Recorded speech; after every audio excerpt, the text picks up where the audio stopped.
Hi, my name is Amy Olive. I use she, her pronouns, and I'm located in New York City. My monologue is from Stupid Fucking Bird by Aaron Posner.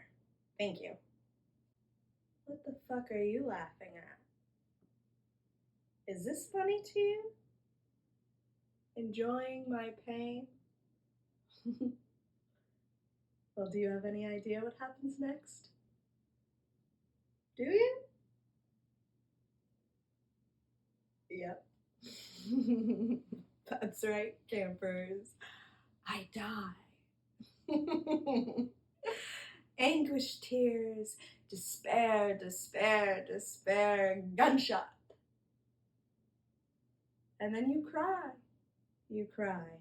Or stand up, or whatever, give a quick little non-committal shrug, and I'll be dead. after going shithouse crazy, and you'll just prance on your merry way, and nothing real has happened, right? Right.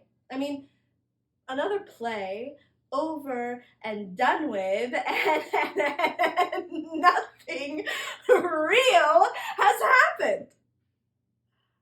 Well, this is just a stupid fucking play, and maybe I don't want to shoot myself in the head.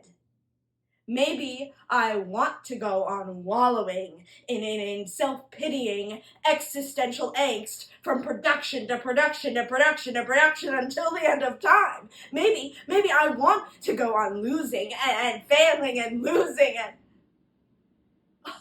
But wait. Where's the catharsis? This is a play, right? So we've got to have some catharsis. So where's the catharsis? Has anyone seen the catharsis? We didn't forget to bring it, did we? Oh. Can a girl get a little fucking catharsis around here or not?